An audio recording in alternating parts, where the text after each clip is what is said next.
Hallo liebe YouTuber, heute will ich euch mal zeigen, wie man einen festsitzenden Filter von einem Objektiv herunterbekommt. Das ist ein Fehler, der passiert oft, wenn ein Objektiv fällt oder wenn sich das feine Gewinde verkantet. Und da gibt es verschiedene Möglichkeiten, wie man diesen Filter abbekommt. Hier sehen wir, der Filter ist gesprungen. So wie es aussieht, sieht die Linse unten drunter noch in Ordnung aus.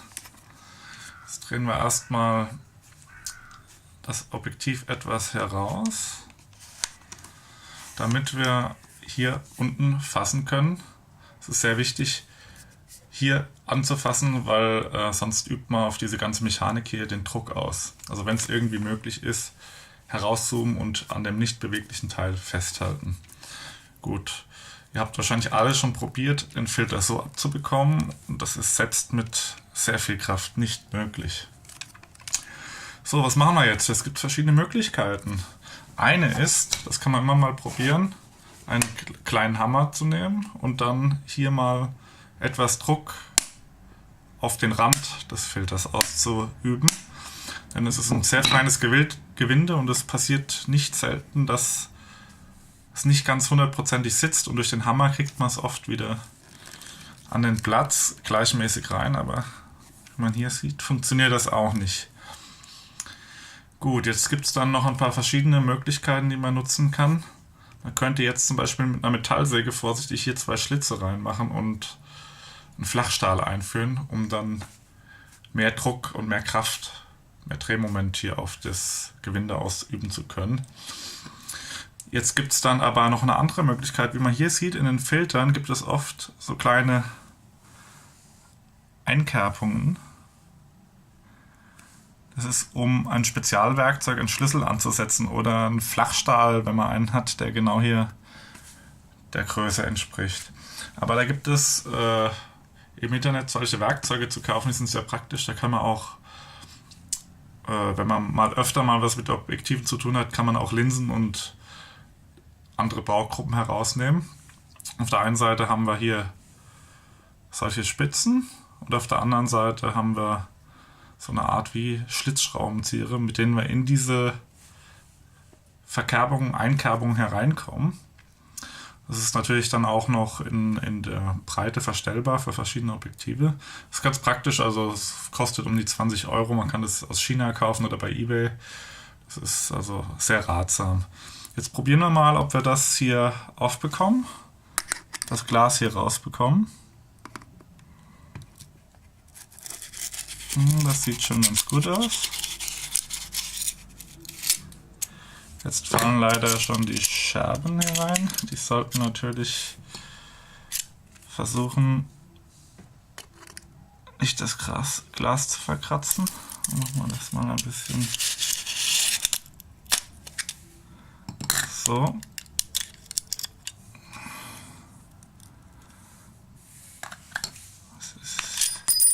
Da fällt schon ein Splitter heraus. Vorsicht, da kann man sich natürlich auch verletzen. Und auch die Linse verletzen, das wollen wir ja auf jeden Fall vermeiden. So, die kleinen Splitter sind jetzt erstmal heraus. Jetzt stellen wir wieder die richtige Breite ein des Schlüssels. Das ist ein bisschen tricky, aber mit ein bisschen Übung kriegt man das dann schon ganz gut hin eigentlich. So. Wir wollen jetzt erstmal die Glassplitter entfernen, sofern ihr dann welche habt. Wenn ihr keine habt, ist es natürlich besser. So, jetzt haben wir das erstmal frei.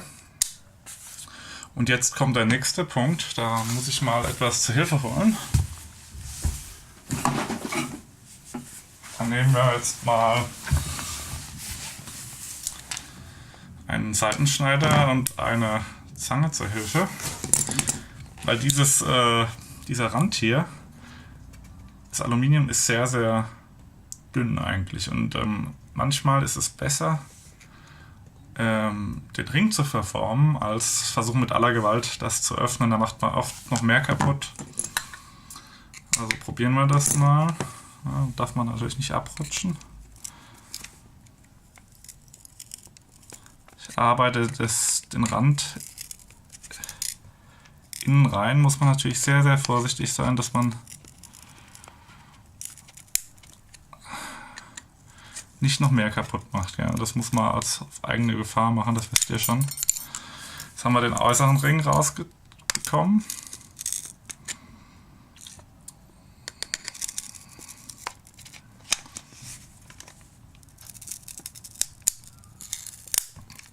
Die ganze Sache ist nicht ganz ohne, man muss schon aufpassen, weil die meisten Objektivgewinde sind aus Plastik.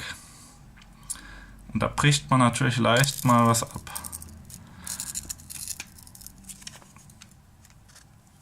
Aber wenn es einfach wäre, würde es ja jeder machen.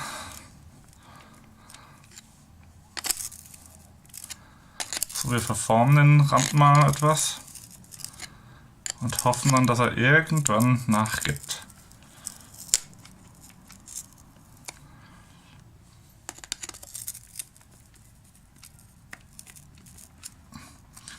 Dann empfiehlt sich natürlich ein scharfer Seitenschneider. Das hier ist ein Knipex, ein Qualitätsprodukt. Damit kann man relativ leicht auch durch so ein Alu durchschneiden. So.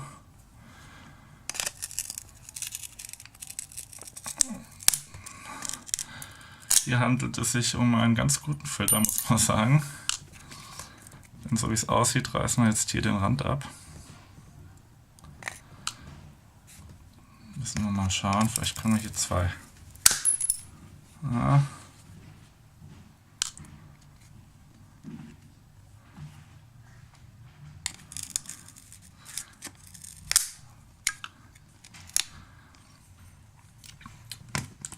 Wir probieren jetzt noch mal etwas anderes. Wir haben jetzt 2 Schlitze eingeschnitten. Jetzt können wir mal versuchen, ob wir das mit dem Metall trennen können. Ja, und jetzt haben wir es gelöst. Also es kommt auch auf die Qualität des Filters an. Wenn der Filter schlechter ist, kann man das eher machen. Es hat jetzt hier nicht so gut geklappt, weil er relativ dick war.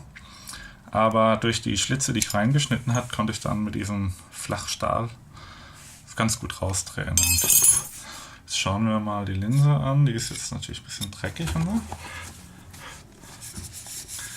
Die gute alte Methode. Das soll man natürlich nicht machen. Man soll natürlich ein Mikrofasertuch oder so nehmen, aber ich mache es jetzt mal hier, um zu zeigen. Und wir sehen, das sieht ganz gut aus, muss man eigentlich sagen. Linsen sind kratzfrei. Natürlich haben wir hier noch einen kleinen Abdruck. Das liegt jetzt aber nicht an der Arbeit, die wir durchgeführt haben, sondern an dem Fall des Objektivs.